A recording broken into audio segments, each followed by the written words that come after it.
오늘은 제자를 세우는 교회 35번째 시간으로 특권을 내려놓은 해방자 모세라는 제목으로 말씀을 증거하겠습니다.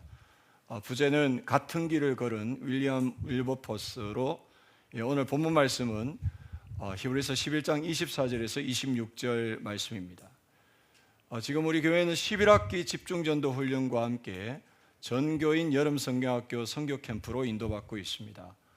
지난 몇 주간 우리는 성경의 네 인물 요셉과 다니엘, 에스더와 사무엘을 만났습니다.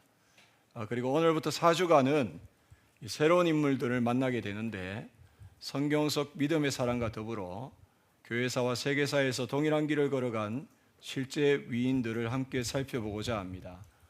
이들은 역사적으로 그 시대의 성도들뿐 아니라 세상 사람들에게도 인정을 받고 많은 영향을 미친 그런 믿음의 영웅들이었습니다. 하지만 그렇다고 해서 그들의 인생의 업적 자체를 높이고자 하는 것은 아닙니다. 그들이 성경 속 인물들과 같이 세 권의 책을 가지고 어떻게 하나님의 말씀을 비추는 거울 역할을 했는지를 살펴보고 그들이 누린 하나님을 함께 만나보게 될 것입니다.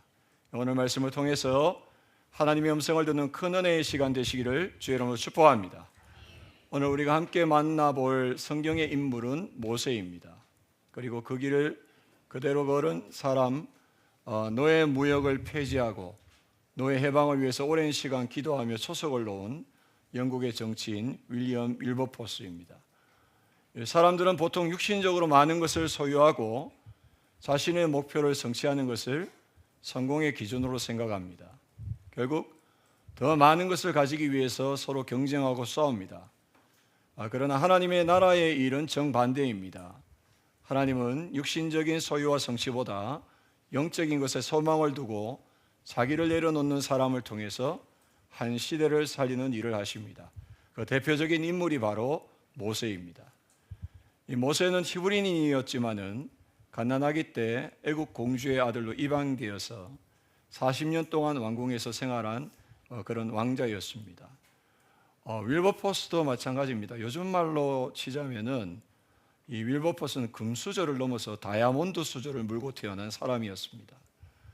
그런데 두 사람 다 자신에게 주어진 그 특권을 하나님 앞에 내려놓을 때에 한 시대와 한 나라를 살리는 그런 해방 운동이 일어나게 되었습니다. 오늘 우리는 이들의 그 언약의 여정을 이 세 권의 책으로 살펴보겠습니다. 아침 시간에 하나님이 영혼에 새겨주신 소명, 그 텍스트북이자 절대망대를 살펴보고 거리 낮 시간에 현장에서 살아낸 전도운동의 여정, 곧 핸드북이자 절대 여정을 확인하며 그리고 밤 시간에 남긴 하나님이 하신 일의 기록, 곧 노트북이자 절대 이정표를 함께 보도록 하겠습니다. 먼저 우리가 마음에 새겨야 할 한 가지가 있습니다. 이 특권은 내가 쥐고 있으면 우상이 되지만 손을 펴서 하나님께 드리면 소명으로 바뀝니다. 모세가 애굽 왕궁의 건세를 손에 쥐고 있던 40년 동안에는 하나님은 그를 통해서 아무 일도 하지 않으셨습니다. 그가 손을 펴서 자신이 그동안 누렸던 특권을 내려놓고 지팡이 하나만 든 목동이 되었을 때 비로소 하나님은 그를 부르셨습니다. 무슨 말입니까? 모세처럼 왕자의 특권 같은 거창한 것이 아니라 하더라도 하나님 앞에서 무언가 내려놓지 못하고 있는 것, 맡기지 못하고 있는 것이 저와 여러분에게 있다라는 것입니다. 아무리 손이 커도 확 움켜쥐고 있으면은 하나님이 주신 것을 받을 수가 없습니다. 오늘 말씀을 통해서 내가 꽉 붙잡고 있는 것, 놓지 못하고 있는 것들을 발견하고 그것을 하나님 앞에 펴드리는 은혜가 있게 되시길 바랍니다. 서론입니다. 모세의 인생 여정은 화려한 성공에서 시작되지 않았습니다. 그의 영혼에 새겨진 한 가지 선택에서 시작되었습니다. 손에 쥔 것은 빼앗길 수 있어도 그 영혼에 새긴 것은 아무도 빼앗지 못합니다. 히브리서 11장 24절에서 26절은 모세의 여정의 시작을 이렇게 증언합니다. 믿음으로 모세는 장성하여 바로의 그 공주의 아들이라 칭함받기를 거절하고 그리스도를 위하여 받는 수모를 애굽의 모든 부하보다 더 큰 재물로 여겼다라고 말씀하셨습니다. 그렇습니다. 모세는 세상이 부러워하는 신분을 스스로 거절했습니다. 애굽은 당대 최강의 제국이었고 바로의 공주의 아들은 최고 특권이 보장되는 신분이었습니다. 그런데 이 모든 부하를 손에 쥔 이 모세가 그 부하보다 그리스도를 위한 수모를 더 큰 재물로 여긴 것입니다. 모세는 정체성을 외면한 채 누리는 제약의 낯은 잠시뿐임을 알았고 그리스도의 상급은 영원한 것임을 알았습니다. 이것이 바로 하나님이 쓰시는 믿음입니다. 사실 특권 자체는 나쁜 것이 아닙니다. 문제는 그것을 누가 지고 있느냐라는 것입니다. 내가 지면 우상이 되고 하나님께 드리면 그것은 소명의 도구가 되어지는 것입니다. 이것이 곧 각인 뿌리 체질의 전환입니다. 모세에게 있어 이 특권을 내려놓는다는 것은 애굽의 체질로 살던 사람이 하나님 나라의 백성의 체질로 바뀌는 것입니다. 이 전환이 모세에게 있어서는 언약이 영혼에 새겨지는 것이었고 절대 망대가 세워지는 촛돌이 되어진 것입니다. 이렇게 모세에게 새겨진 언약과 하나님의 부르심이 확인된 곳이 바로 광야의 떨기나무였습니다. 출애굽기 3장에 보시면은 하나님은 왕자 모세가 아니라 40년을 처가살이하며 양을 치던 잊히고 버려진 자 같은 80세 노인 모세에게 나타나셨습니다. 왕자로서 권력을 가지고 있을 때 나타나신 것이 아니라 빈손의 목동이 되었을 때 나타나신 것입니다. 하나님은 내 힘이 가장 빠졌을 때에 가장 가까이 오십니다. 그리고 하나님이 불꽃으로 임재하신 떨기나무는 본래 가시덤불로서 광야에서 흔한 보잘것없는 그런 나무입니다. 근데 그 나무가 세상에서 유명해진 이유는 단 하나입니다. 나무가 특별해서가 아니라 하나님의 불이 거기에 임했기 때문입니다. 저와 여러분도 마찬가지입니다. 내가 대단해서가 아니라 하나님이 말씀으로 임하시면 그것이 거룩한 땅이 되고 하나님의 주권이 있는 나라가 되어지는 것입니다. 그렇습니다. 하나님이 원하시는 것은 모세의 자격이 아니었습니다. 모세가 하나님의 부르심 앞에 나는 입이 둔한 자라며 물렀을 때 하나님은 출애굽기 4장 11절에 누가 사람의 입을 지었느냐 말씀하셨습니다. 입을 지으신 분이 함께 하시겠다는데 핑계될 것이 없는 것입니다. 하나님이 원하신 것은 내가 여기 있나이다 한마디였습니다. 하나님께는 내 능력이 필요하지 않습니다. 하루를 시작하는 아침 시간에 하나님 앞에 홀로 서서 내가 여기 있나이다. 한번 따라합시다. 내가 여기 있나이다. 이렇게 대답하는 그 순간이 바로 절대 망대가 세워지는 시간입니다. 사실 모세는 왕자의 지위를 하루아침에 빼앗겼습니다. 그러나 영혼에 새겨진 부르심과 언약은 광야 40년의 세월에도 지워지지 않았습니다. 영혼에 각인된 만큼 하나님의 역사는 나타나게 되어 있는 것입니다. 그래서 언약의 망대는 아무도 대신 세워줄 수가 없는 것입니다. 부모도 교사도 대신 세워주지 못합니다. 개인이 혼자서 하나님 앞에 서야 되는 것입니다. 이번 여름에 우리 후대와 모든 성도님들이 응답받아야 될 부분이 바로 이 부분입니다. 그리고 이런 진리의 역사는 성경 안에서만 일어나는 일이 아닙니다. 교회사와 세계사에서 인정받는 한 사람도 하나님 앞에 홀로 서는 아침 시간을 통해서 소명이 각인되었습니다. 그가 누가인지는 이 본론에서 함께 만나보도록 하겠습니다. 우리는 아침 시간에 각인한 언약을 삶의 현장으로 가지고 가야 합니다. 그 언약대로 살아낼 때에 텍스트북은 비로소 핸드북으로 살아 역사하는 책으로 바뀌어지는 것입니다. 모세가 아침에 받은 그 부르심은 바로 앞에 나가 내 백성을 보내라는 하나님의 음성을 전달하는 해방의 여정으로 연결되어졌습니다. 출애굽기 3장 7절에서 10절에 보시면은 내가 애굽에 있는 내 백성의 고통을 분명히 보고 내가 내려가서 그들을 애굽인의 손에서 건져내고 이제 내가 너를 바로에게 보내어 너에게 내 백성 이스라엘 자손을 애굽에서 인도하여 내게 하리라 말씀하셨습니다. 그렇습니다. 해방은 사람이 아니라 하나님이 시작하십니다. 하나님이 먼저 노예살이하는 이스라엘의 고통을 보셨고 그들의 부르짖음을 들으셨으며 근심을 하셨습니다. 우리가 하나님을 움직이는 것이 아니라 하나님이 먼저 움직이시다는 사실을 명심하시기 바랍니다. 그리고 하나님께서는 내가 너를 바로에게 보내어라고 말씀하셨습니다. 하나님이 직접 하실 수도 있는데 한 사람의 순종을 통해서 그 일을 이루어 가시겠다라는 것입니다.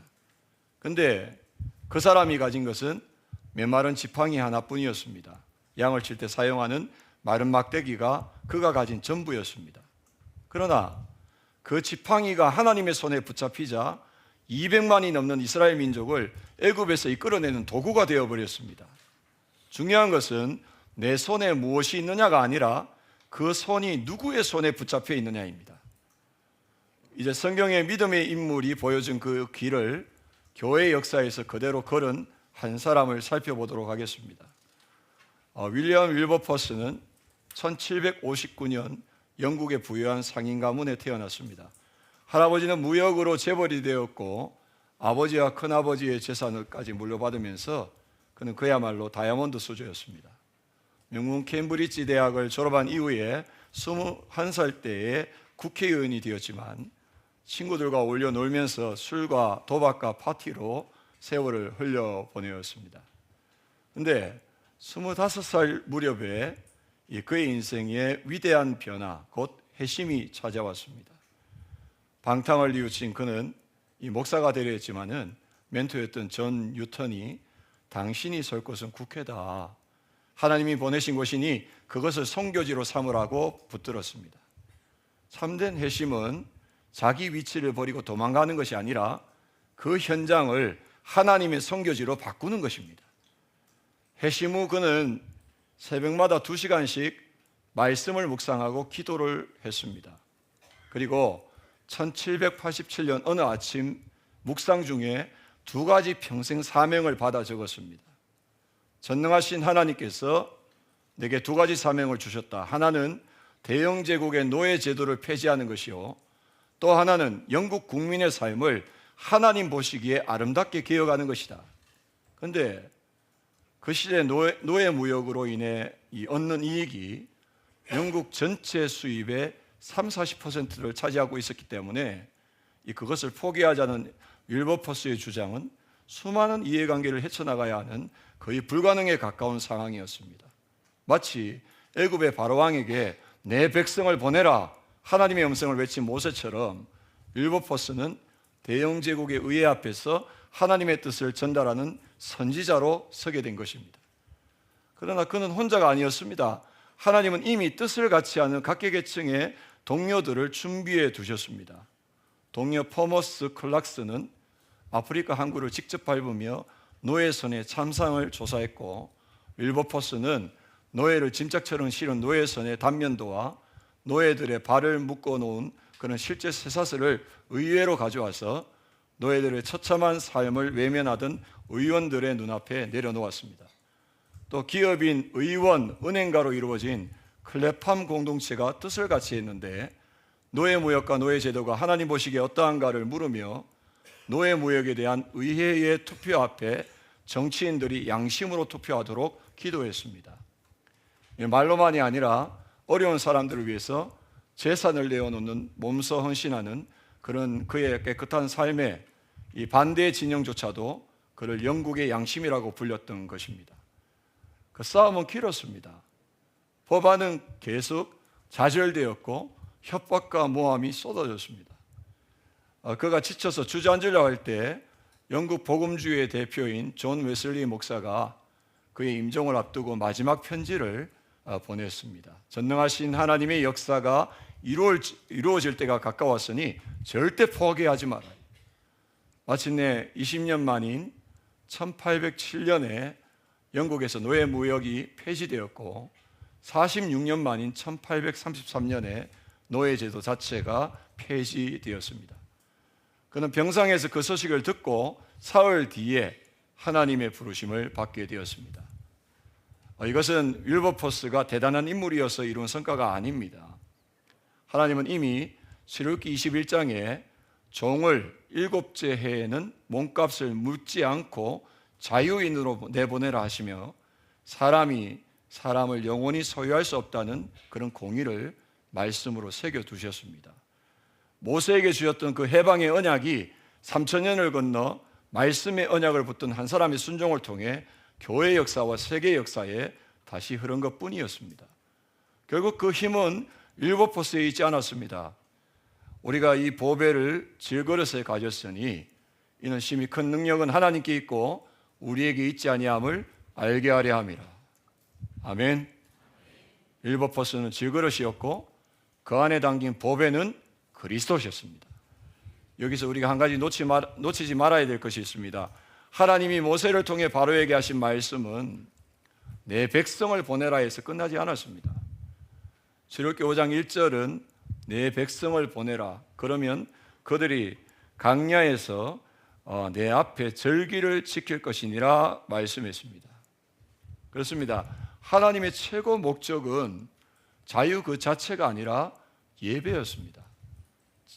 다르게 얘기하면 구원받았다 그걸로 끝난 것이 아니라 구원받은 자가 예배하는 것이 하나님의 목적이라는 겁니다. 애굽에서 나오는 것이 끝이 아니라 나와서 하나님을 예배하도록 만드는 것이 목적이었다는 거예요. 그래서 참된 자유는 예배로 완성되고 이 예배는 영육간의 축복으로 이어진다는 것입니다. 윌버포스의 해방도 마찬가지였습니다. 단순히 노예에 대한 것으로 멈추지 않았습니다. 그가 받은 두 번째 사명, 그 국민들의 도덕개혁으로 이어졌고 교회의 부흥과 선교사 파송으로 흘러갔습니다. 가난한 이를 위한 무상치료, 아동노동 제한, 주일학교를 통한 성경교육이 다 거기서 나오게 된 것입니다. 해방의 완성은 결국 복음화였습니다. 우리의 현장에서도 우리가 놓아줘야 될 노예되어 붙잡힌 것들이 있습니다. 내려놓아야 될 특권, 끊어야 할 옛 체질들이 저와 여러분 모두에게 있습니다. 이것들과의 싸움이 아침에 새긴 언약을 낮의 삶으로 살아내는 것이며 그것이 바로 핸드북입니다. 또한 이 비밀을 가지고 또 다른 제자를 찾고 그들과 함께 영적으로 노예된 세상 현장의 사람들을 살리는 전도운동에 쓰임받는 여러분 되시길 바랍니다. 자, 결론입니다. 우리가 언약을 가지고 말씀을 따라 살아낸 삶의 여정은 마침내 한 시대의 이정표가 되어 남습니다. 아침에 텍스트북을 낮에 핸드북으로 살아낼 때 밤에 노트북이 기록되고 그것은 후대들이 보고 따라오는 미래의 이정표가 되는 것입니다. 자, 그런데 중요한 것은 이 노트북의 주어가 언제나 내가 아니라 하나님이 되셔야 된다는 겁니다. 애굽에서 빠져나왔지만 이스라엘 백성들 앞에는 홍해가 있었고 뒤에는 애국 군대가 쫓아오고 있었습니다. 그 막다른 자리에서 모세가 한 일이 무엇입니까? 사실 할 수 있는 것이 하나도 없었습니다. 오늘 성가대 찬양대가 찬양했습니다만 그때 모세는 출애굽기 14장 13절에서 14절에 너희는 두려워하지 말고 가만히 서서 여호와께서 오늘 너희를 위하여 행하시는 구원을 보라.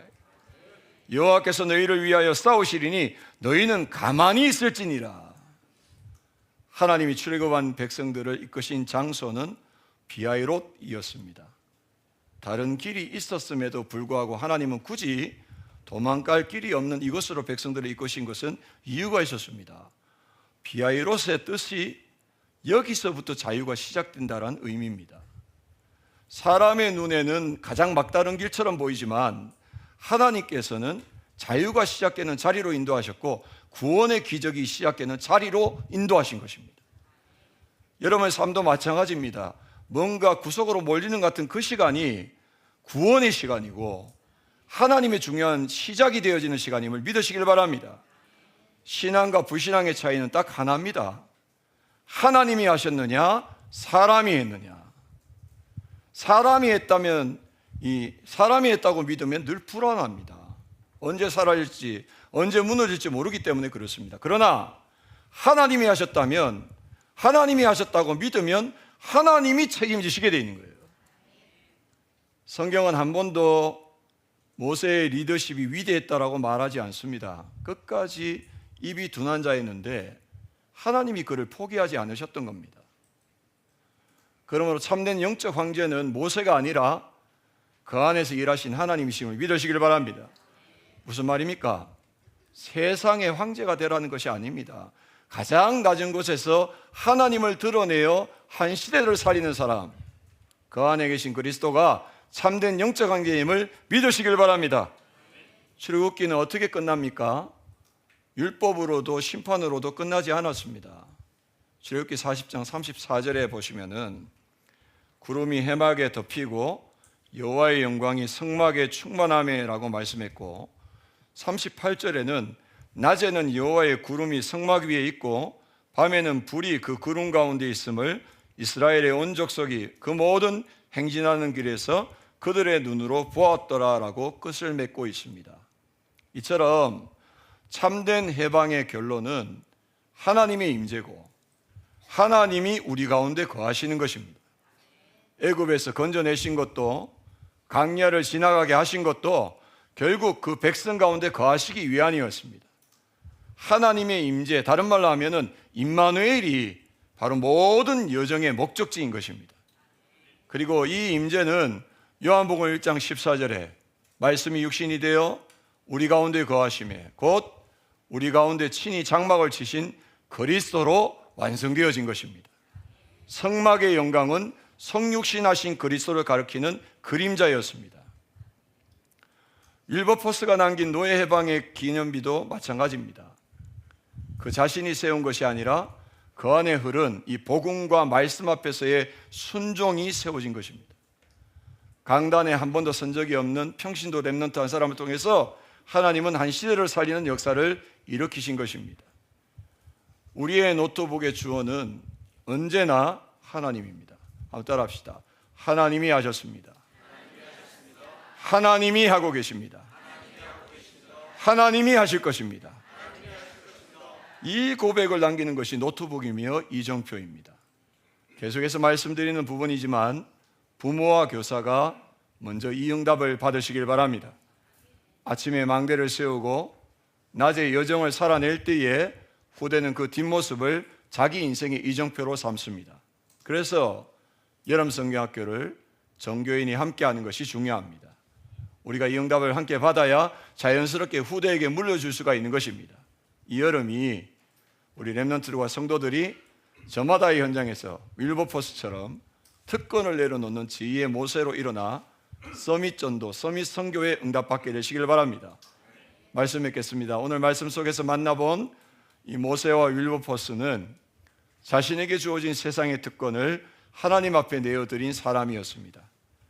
자신들이 먼저 참된 해방과 영적 해방의 축복을 누렸기 때문에 억눌린 자들과 한 시대를 해방시키는 응답을 받게 된 것입니다. 우리도 나름대로 움켜쥐고 있는 것들이 있습니다. 오늘 그리고 이번 한 주간 그 움켜진 손을 하나님 앞에 펴서 내어드리는 결단과 도전으로 참된 해방을 누리게 되시길 바랍니다.